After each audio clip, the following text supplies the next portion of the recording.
All right, welcome back to another Dealing with Demons, episode 2 or part 2. This one's about UFOs and any encounters anybody's had. We're going to head on over to the Cosmology Tartaria server, and we're going to start telling our stories. Just one moment here. All right, so we're live at the Tartaria server right now. I think I'll start it off by telling one of my stories. The first time I ever saw something in the sky that was unexplainable, we were driving from Wisconsin to Minnesota. It was me and a group of friends. There's I think 4 of us in the car, and we were definitely a little bit under the influence of the devil's lettuce, but I've never experienced what happened next on the devil's lettuce before, and it was so weird. The entire it was at nighttime when this happened, and everything around us went bright white, like a nuclear bomb went off or something, or lightning. But it was clear skies, no rain, and you could see all the way to the distance or to the horizon, and then the light started to fade, but it faded in this awkward square shape that went up into the sky, into a singular point in the sky. It was the most bizarre thing I think I'd ever seen happen. It was, or at least the brightest thing I'd ever seen happen.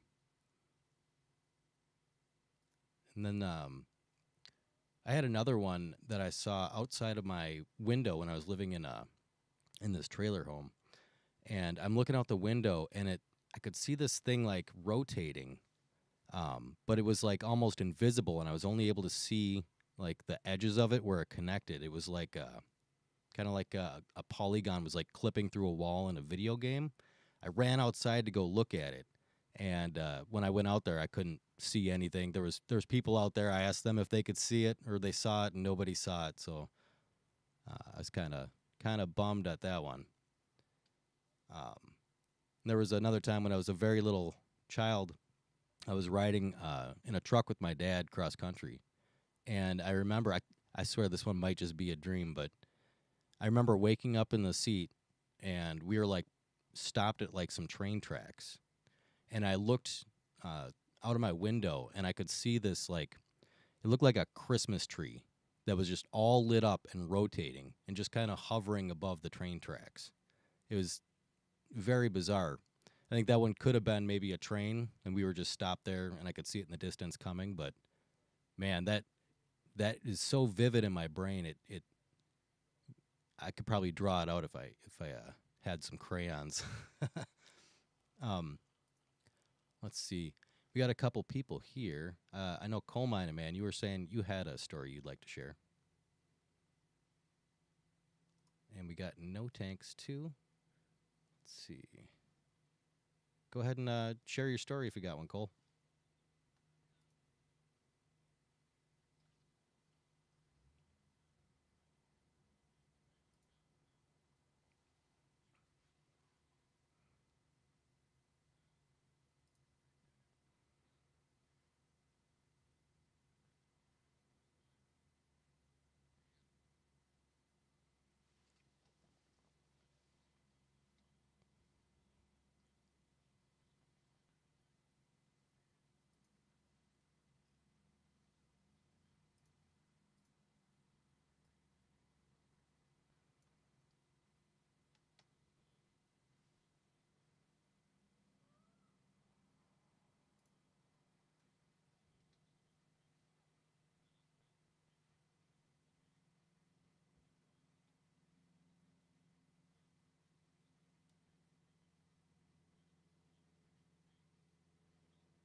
is the honest to God's truth. The night that that happened, the night before, I had woken up and went down there, and he had told me the story of what he saw and what happened with the radio tower and everything, and he saw the light. I had had a dream, and in my dream, I dreamed that there was a UFO outside in the sky, and I had went to my mom's bedroom and woke her up, and me and her had come to the back door and opened the back door and looked up and saw a UFO in the sky. And I woke up the next day and I thought, well, that's a pretty crazy dream. And when I went down there, and then he told me what he saw, and I was like, shit, that's a crazy coincidence. And I know you could write it off as a coincidence, but me and him told my mom about it. My mom said that she had a dream about UFOs the same night that I had a dream about UFO, which was the same night that he said he saw the light above the sky down at his house. That's all honest to God story. And, that's the only story I got. But that when it comes to stuff like that, that's, something that I still remember to this day as being something that was either really damn coincidental or really freaking crazy. Think it could have been like an abduction scenario, possibly. See, I thought maybe that maybe that even though I thought I was asleep, mom thought she was asleep because we were the only two in the house, and I think I was 14 or 15 at the time, so I was a me and teenager. I thought maybe that me and her had both been woken up and went and looked up in the sky, like what sort of like what you're getting at.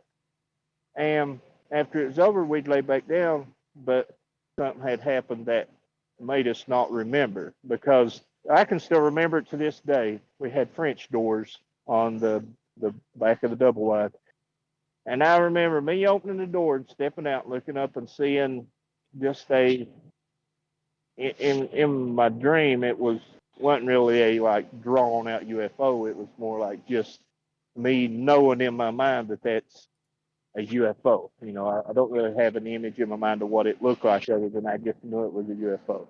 That describes it. But I remember me opening the door, stepping out, looking at it, and my mom stepping out behind me and looking up at it. And that's all. All the memory I have, and then it's just like I don't have no more memory. And that's what I think too. Sometimes I think I wonder if something strange because she said she had a dream about UFOs the same night, and that's what made me really perk up and think, damn, that's like I said, either a really crazy coincidence Yeah, it's kind of or creepy. yeah. So I'll pass it on. Let somebody else have a tale, but that's the story I got for you. Nice. Thank you. Yeah, Well, there's. I've Oh, got I've oh, got one. go ahead, God If you want Rocket. to hear it. Oh, absolutely.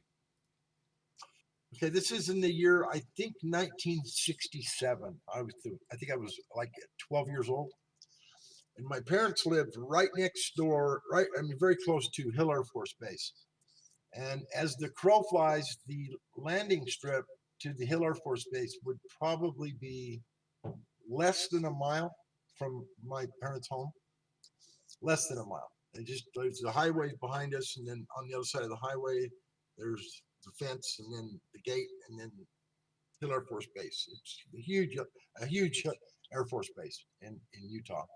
And so anyway, I'm 12 years old, and I'm laying in the backyard on a blanket. I had taken a blanket out, laid on the grass, and was just laying there on my back, just kind of staring up at the stars, not really doing much of anything, just laying there. Hmm. And all of a sudden, this perfect triangle of an aircraft of some sort. It was literally a perfect triangle, and I would say it was sort of a gray color, and I couldn't see anything on the bottom or the sides or any.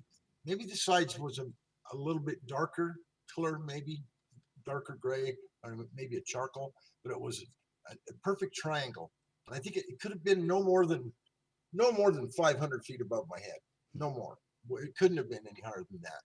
And it was headed straight for Hill Air Force Base. Okay, and it just kind of went over, and I didn't hear any. I could not hear. I couldn't hear a single sound. It just drifted, just drifted across the sky, and not really going that fast either. I mean, I just kind of took like maybe let's see, 1001, 1002, 1003, maybe 4 or 5 seconds in the sky as I just followed it. As I was looking straight up in the sky, laying on my back, and then it just appeared coming in from the west, headed east, just right over my head, just silent. I mean, silent. So that being the case, I mean, it was definitely no noise whatsoever. It was total perfect triangular in shape and no lights on it, but I could see it, because it had just barely gotten dark. I mean, it was probably still maybe in the twilight rather than daylight. It was twilight and then dark and then nighttime. Probably was in the latter part of the twilight where you could still see, stuff in the sky, especially if it's only 500 feet above you. Right. But so because of the fact that it flew right to Hill Air Force Base, and I mean, it there was I we live basically right in the middle of Air Force Base, like north of me is about 2 miles, and south about 2 miles. This is a huge 5 mile wide, at least that long Hill Air Force Base. We live basically in the middle, and this thing, like I said, drifted over my head, headed directly to Hill Air Force Base. The last few seconds that I seen it in my sight as it was going, it had probably reached over the height where it was at. It was probably actually over Hill Air Force airspace at that point when it went out of my view, when he drifted out to the east where I couldn't see it no more. But there was the last second or so, I'm sure it was already over Hill Air Force Base airspace, because we live so close. I mean, I could almost throw a rock from my house and get it to hit.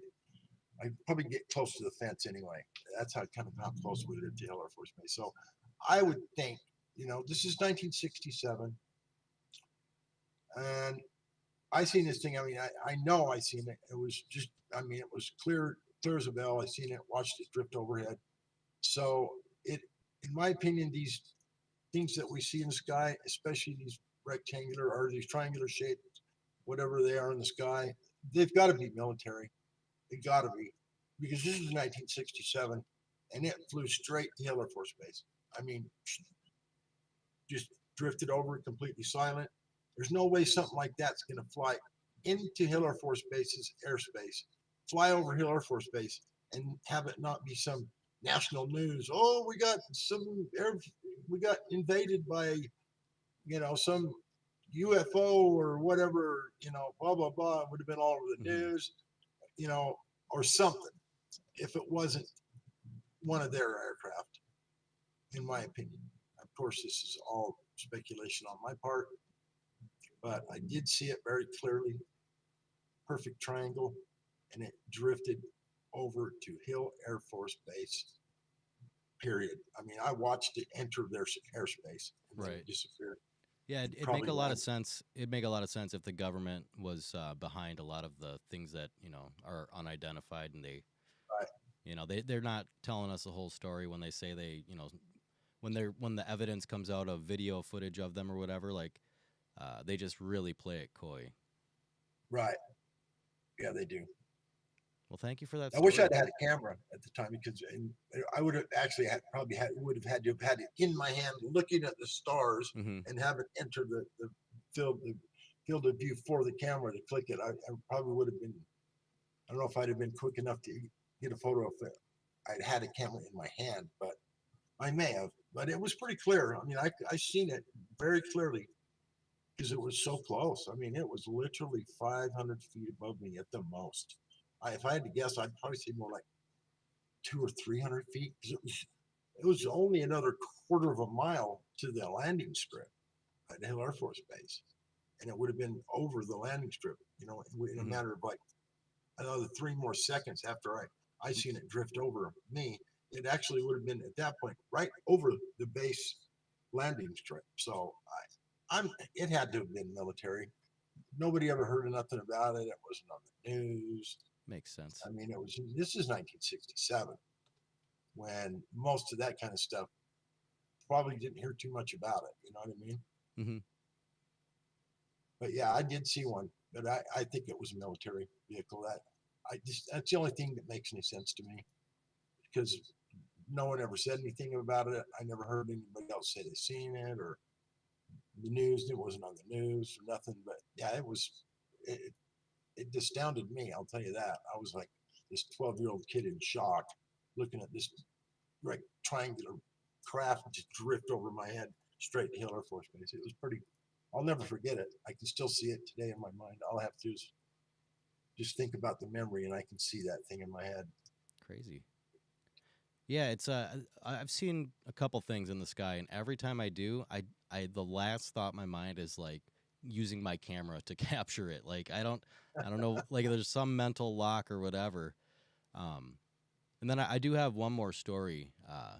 It was the most recent sighting that I've had, and it was with my brother at the time. We were at my parents' house playing Magic or whatever, and Magic the Gathering, and we were leaving, and we were both standing outside, and there was a meteor shower going on that night, and we're like, oh cool, there was a meteor just shot down, and we're both looking up at the sky, and we see a meteor shoot across the sky, and then another one. You're like, oh, here's another one. And as we were both pointing at it and looking at it, it was like the third one we saw. It was going like half the speed of all of the other meteors, and then it started turning in the sky, and it did an entire 180, and then it did this little teeny squiggly thing and shot off into nothingness.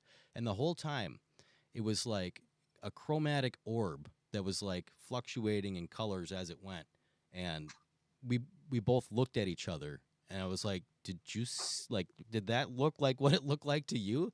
And he was like, yup. And my brother is straight laced, like, you know, the story coming from me doesn't mean much. You know, I was probably high or whatever, but he doesn't smoke that. You know, like he was completely sober. And when he told his wife, she was like, "No, you're lying, whatever." She didn't even believe him. And the way this craft turned in the sky at the speed, because I mean, it was still moving fast. It was just half the speed of a shooting star, and the maneuvers it did, I cannot fathom how a winged craft, or even just an orb that has a person in it. I don't know how a body could survive the G forces that it must have taken in its last squiggles as it moved. And I tried looking up to meteors ever like uh, pigtail curly Q in the sky when they enter, but like I've never been able to find something like this. It was awe inspiring. Like every I was so in awe just staring at it. Like, and it happened for it was like 8 seconds or so as we were both just staring at it. I could have reached into my pocket, pulled out my camera, and tried to capture it, but it was the last thought in my mind.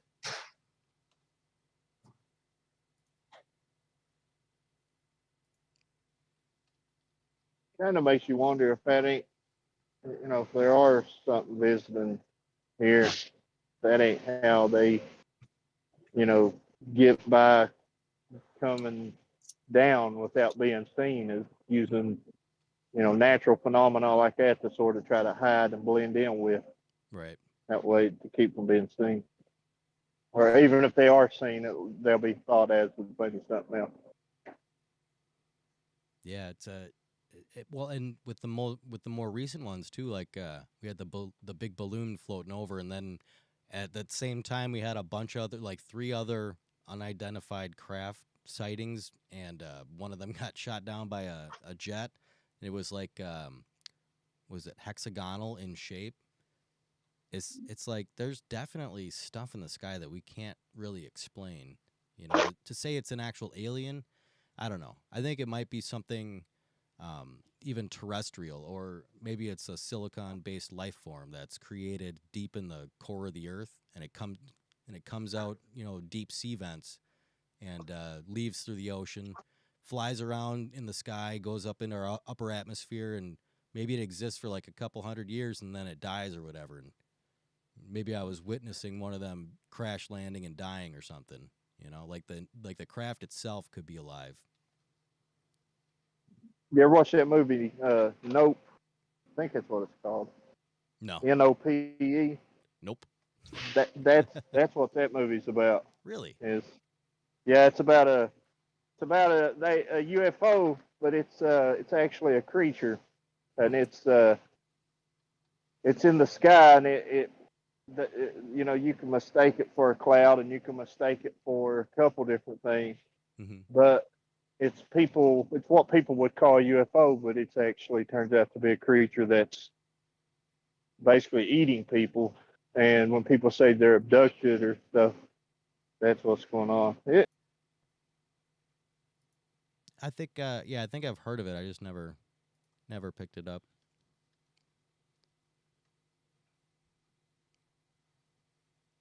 Yeah, another type of experience I've had is sleep paralysis, and this is a lot of the time equated with people having abduction scenarios.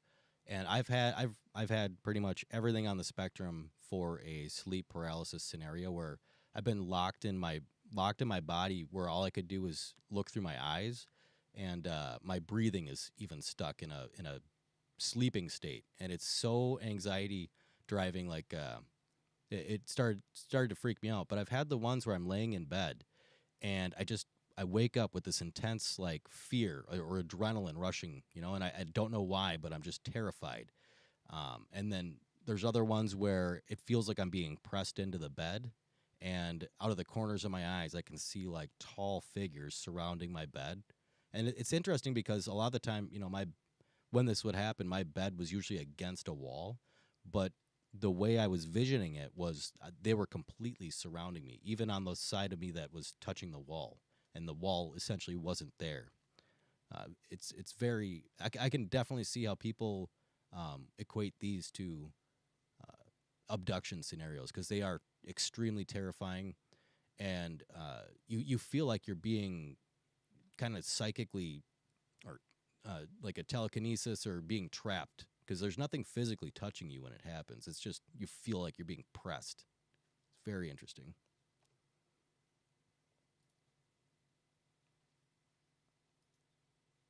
Absolutely. Yeah, I'd love it.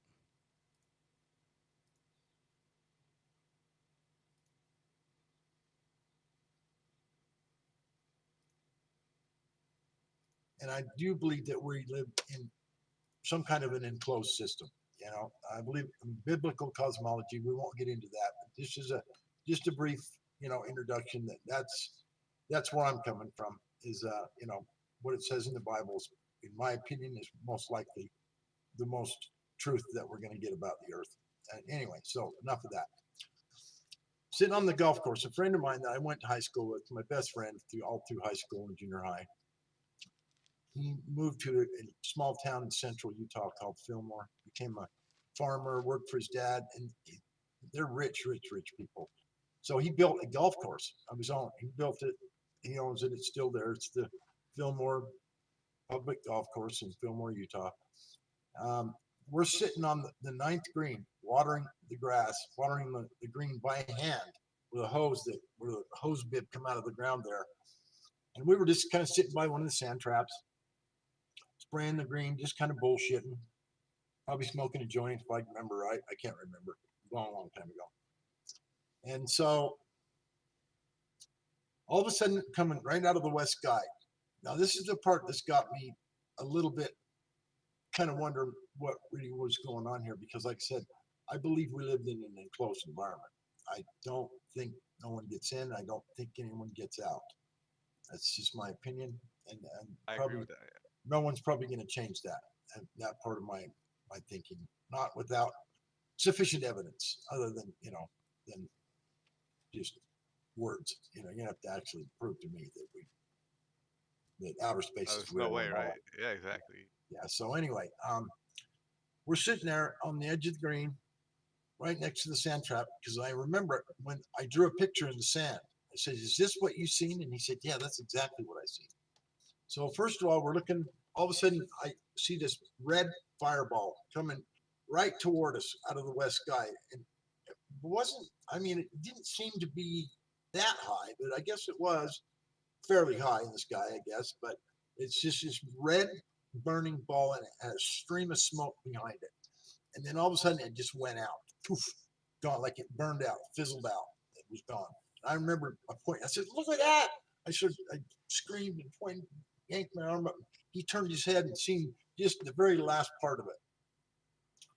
And then I told him again. I said, "Look, what's that skimming across the sky?" And he looked up and seen it. There was this thing that, as it skipped, it was you couldn't see it for a second. Then all of a sudden, it was like it was skipping off the atmosphere or something. It would skip, and when it would skip, it would flash, and it would come a blue. It was blue in color, and it looked like this crystal, and you could see through it. It was like blue see-through glass or something, and it had 2 points on the top, had 1 point in the front, 2 points on the bottom, matching the two on top, and one on the back, matching the one on the front. So it was like if you took a pencil and started at the back and went forward and then up to a point and down to the middle and then up to another point and then out to the front and then back down towards the from a horizontal position back to going out and then back again and then down, up and then down, up, making 2 points at the bottom, 2 points at the top. It was like this crystalline structure. And that's what we seen skipped across the sky. And it must have skipped about 4 or 5 times. I said, "Look at that. What's that?" And I can just, it was going extremely fast because it went across the entire sky, like went doof, doof, doof, doof, doof, doof, and was gone. And it was, I would say, at least as high as a very high flying air, like commercial aircraft or whatever. It was at least that high. Probably, I'd probably have to say, probably higher than that a little bit. But it was no idea how to tell what size it was. If I had to guess, probably 50 feet long, maybe, or 100 feet long. I just don't know because of the elevation. But it was shaped like a piece of glass with a point in the front and the back and 2 points on top and 2 points on the bottom. And the only time you could see it was when it was skipped. It actually looked like it was skipping across, like if you skip a stone across the water. It's what it looked like it was doing across the sky. It skipped, and it was gone.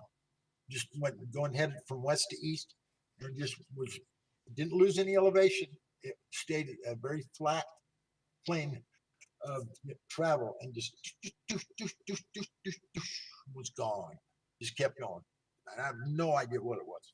Could not tell you, but it seemed like to me it came out of this burning red ball of like a meteorite would be, like you've seen on like that one they show that came in by Russia, had that smoke cloud behind it, and then exploded and injured people by breaking glass, and like the Tunguska meteorite or whatever, where they blow up on close to the ground. Well, this blew up or stopped burning, but didn't make any noise. I hear it just went out. It just stopped burning, and it had it was quite a large red fireball. At first, I mean, it's like, oh my god! I'm like, look at that! I screamed, and he looked and seen it, and then we looked up and across the sky, a blue, glass-looking crystalline thing skipped across the sky, and the only time you could see it was when it skipped. It would flash, and, poof, and you could see right through it. It was just that same shape I explained to you. It would be just like this, like a blue light would just light it up. Poof, Like it was like phasing, like it would disappear and then phase back in when it skipped. Well, yeah, I guess you could put it like that. All I know is it looked like it was skipping across the top of the atmosphere, and when it skipped, you could actually see it light up. It would get really bright blue, and it looked like it was glass. You could see right through it. Crazy. I Yeah, could actually very crazy. it reminded me of this out of the Bible. So if you want to use the Bible, we can look at the book of Ezekiel, Ezekiel 4. Then I looked, and behold, a whirlwind was coming out of the north, a great cloud with raging fire engulfing itself, and brightness was all around it, and radiating out of its midst like the color of amber, out of the midst of the fire. Also from within it came the likeness of 4 living creatures, and this was their appearance. They had the likeness of a man. Each one had 4 faces, and each one had 4 wings. Their legs were straight, and the soles of their feet were like the soles of calves' feet. They sparkled like the color of burnished bronze. The hands of a man were under their wings on their four sides, and each of the four had faces and wings. Their wings touched one another. The creatures did not turn when they went, but each one went straight forward. As for the likeness of their faces, each had the face of a man. Each of the each of the four had the face of a lion on the right side. Each of the four had the face of an ox on the left side, and each of the four had the face of an eagle. Thus were their faces. Their wings stretched upward. Two wings of each one touched one another, and two covered their bodies. And each one went straight forward. They went they went wherever the spirit wanted to go, and they did not turn when they went. As for the likeness of the living creatures, their appearance was like burning coals of fire, like the appearance of torches going back and forth among the living creatures. The fire was bright, and out of the fire went lightning, and the living creatures ran back and forth in appearance like a flash of lightning. Wow. Yeah, it was almost like a flash of lightning when they skipped. Yeah, I guess you could kind of perceive it as that. When it skipped, it was really bright, but it was blue. Blue. Yeah, I Just, found an interesting article. Yeah, go for it.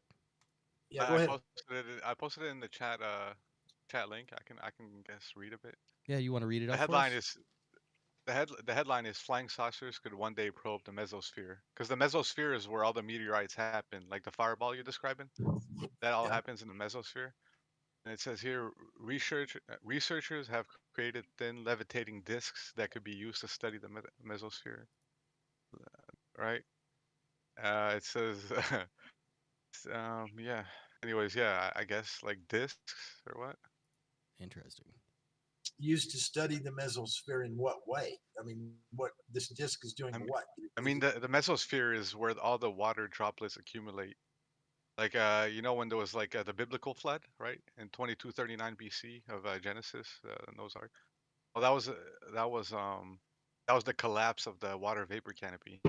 There was a lot of I don't know, like it's special. I don't know what goes up there. Doesn't it say heavens opened up in heaven, windows opened up, and fountains on the earth opened up as well? Well, I mean, yeah, that was the description of the water vapor canopy Yeah. collapsing. Well, yeah. Apparently, the water came from just about everywhere. Came out of the earth, out of the sky, from the clouds. It rained. I mean, yeah. This Right. when the flood happened, apparently, my just my I guess description of what the Bible says is basically it came from everywhere. It came from the Well, yeah. sky, Well, ground. if you look at science, the hydrosphere, basically the water on Earth and the water in the sky, which is the mesosphere. They're combined as one. Oh, I see. Hmm. That makes more sense then. Yeah, I'm just throwing ideas out there. Yeah, sure. Interesting. Does Shaman want to share a UFO story if you got one, or Stormfire? How about you? You could even if you guys have heard somebody tell a UFO story as well, that'd be interesting. Like a secondhand account. Yeah, Stormfire. He's a friend of mine. I don't know if he's. Do you have any stories you want to tell us about Stormfire? You can hit that button on the bottom that says "Leave the audience" and pop on up. I think you can, right? Yeah, he's got the ability right now. Yeah. Just right down below you, there's a place. Right now it says "Leave stage" for me, which means I could pop on back up. So if you're there, come on up and say hi. Oh, what's this? Oh, he says he's got nothing. Oh, says he's got nothing. Okay. No Can I worries. say something real quick? Yeah, go for it. There's a lot, several tales in the Indian. What's the Indian the religion that they believe in India with all the gods and stuff? Vishnu, Krishna. Yeah. Well, anyway, they have several stories that are like written stories from way back in their religion. It's not stories they just come up with now. It's ones that's been around for apparently thousands and thousands of years in their religion. But they actually have stories of gods coming down on flying machines Mm-hmm. and having a great battle on Earth. And some of the things they describe is almost identical to like radiation poisoning. They talk about the people on Earth, their fingernails turning black and falling off, and their skin, uh, uh, like peeling off and stuff after this battle and after these battles. And I mean, it's really crazy the stuff it's described, and it's almost You have like some they're paintings, describing. Yeah, there's I'm pictures sorry. of it. They have paintings of these battles as well. right? Yeah, I've seen Yeah, them it's too. it's Yep. like they're describing an atomic war here on Earth, but only of some kind. They call them gods on their flying machines, but obviously, I would, look at it more like alien craft. Well, yeah, Oh So it yeah, was like there advanced was humans. two. Yeah, it was like there was two different factions that I believe the story was they were fighting for the rights over the human race or whatever, or fighting for the good. There was a good one and a bad one essentially, but that's generally how Oh, all the stories after the fact go. Anunnaki, the Anunnaki and the Gigi. I don't even know. Oh yeah, Is that yeah. yeah, close? something like that. I heard close to the same thing, or something to that effect. You know, so I'd Yeah, say that's what it angel was. good against evil. I think that if that's what you're talking about. It's going to be an angel battle, and it's how it's probably going to end. It's probably going to be good against the evil, and hopefully the good wins. That's about all I can say. All Yeah. I'm right, sure they Jason. will. Jason's here. I know you got a story to tell. Hey, Jason. Evening, guys. Sorry, I don't know why I got left down there. I did fall asleep. No worries, no worries. What are you talking about? Is it you Yeah, talk we're about UFOs? doing the UFO stories right now. If you have one to share, go for it. Right. Um, well, I have. He laughs, Jason. Oh, Well, I have, but yeah, to he be does. honest, I'm glad that God Rockin's here, really, because he's going to be able to back me up on the validity of certain things that I say. I don't even know if I should even try and attempt to tell you this because I'm going to have to start by saying something, right? If you're going to sit here and trying to pick holes in what I'm about to tell you, you're going to get nowhere because my memory of the whole thing, I'll be honest, is a little bit hazy, right? So, you're just going to have to take it on board what I tell you, really. Yeah, no worries. Okay. Yeah, nobody's been arguing about anything. It's just been a kind of a storytelling thing, Jace. No, Everybody's I mean, my story's not going to hold up to scrutiny, John, because right. just because of my very recollection of the events more. That's my point. Right.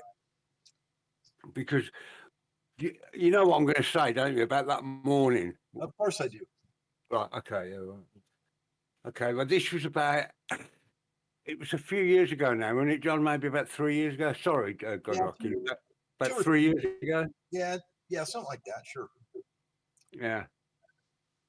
And I found out about this app. I'll put it into context a bit as well. I found out about this app on my phone that it's called Skyview, and it's one of these things that tell you where the stars are in the sky, but different to other ones.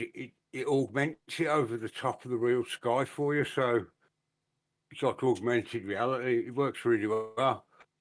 And the one morning, I've been up all night. I was on 24/7 at the time, and a discussion came up about the position of the moon in the sky, and that it might be in the wrong place, right? And it was just getting light.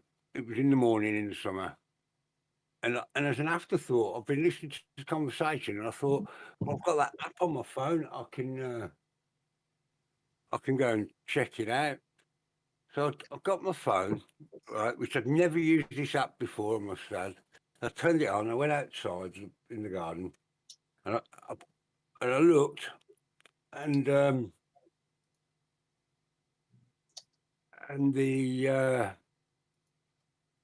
the moon was where it said it was, and it was perfectly fine.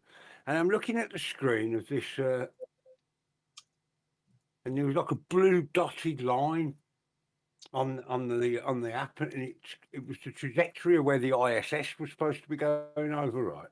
It was right above my head, right? And literally at that same moment, I looked, and exactly where this blue dotted line is on this app, there was this thing flying across the sky, right? It was like,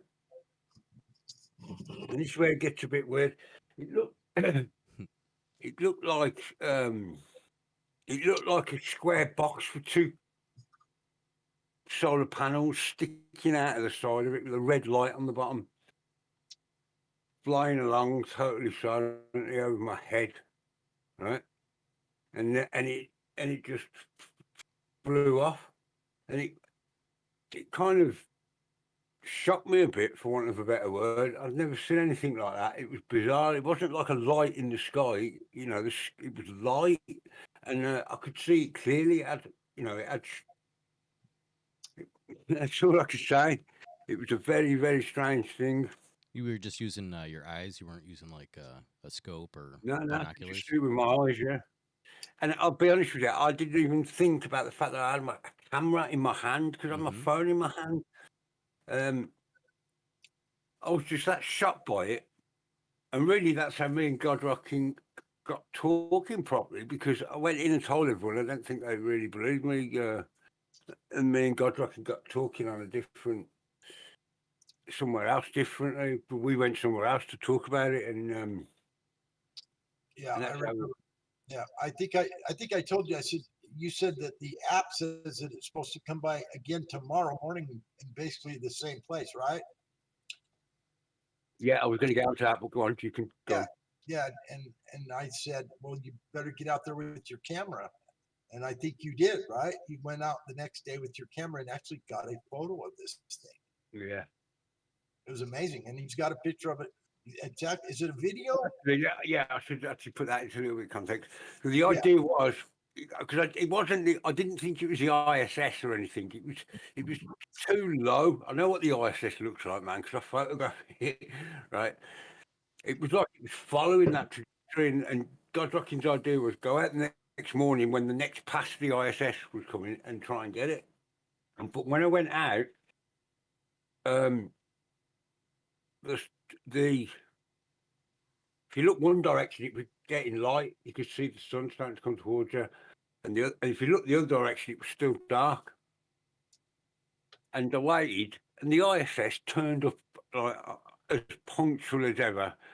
And kind of waited, and I watched the ISS going overhead. So I turned around, and I was looking at it, and I could see it was getting light.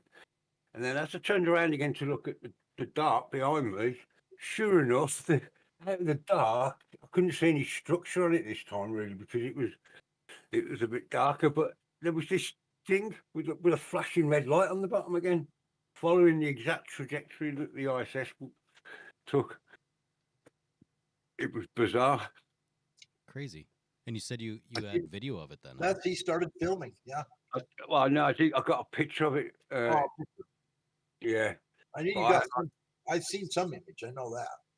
yeah, I haven't got that picture anymore because I lost a lot of data. Bummer. All the photos showed was like the dark sky was like a red dotted line because the light was flashing, and it was, and the exposed, and the, you know, the Aperture. Let it. It looked like well, exposure length, and Yeah. the exposure length was too long, so you could see it. If it had been a solid red dot, you know, it would have just been a red line in the photo, but because it was flashing, it was like a dotted line. And that's about it. Crazy. But it seemed really weird. It just didn't, Mhm. none of it seemed right, what happened that morning. But I know what I saw with my eyes. Yeah, and Yeah. one of the things I is believe every word of it. Because I was talking to him the night before, Mhm. and then the next morning, he said, he went out with his camera and was standing there just waiting for it to come out, just come by. He had his app out. I can just see him standing there looking at his phone and getting the app out. Okay, it's about to come by, and he turns around and looks in there, and the son of a bitch is. So he gets his camera out and took a couple photos of it, and I seen the pictures, and it did look like this red light. I but it looked kind of like a streak in the sky, like, and it was kind of cloudy red looking thing. I don't Mm-hmm. remember much more than that because this was like 2 or 3 years ago, 3 years ago. But yeah, he definitely caught it on camera. It was kind of cool. Nice. All right, guys. I'd like to thank everyone who came today and the people who listened and people who were brave enough to share. I really enjoyed your stories, Coal Mining Man, Jason, Godrockin, and thanks for the article. How do you say your neophyte? Well, yeah, it was more about the mesosphere and maybe the military industrial Mm-hmm. complex. Advanced humans. That we're not. Yeah, this was Yeah. fun. We'll have to do another UFO episode. I'm gonna end it here, but if y'all want to stay tuned, we have another show coming up. Um, Hell's Bells is gonna be doing a presentation on, I believe, magical thinking.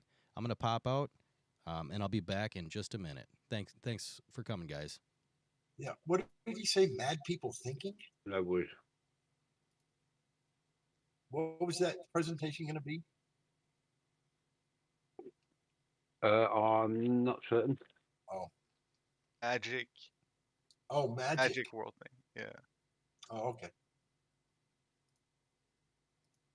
All right, so that was at the Cosmology Tartaria server,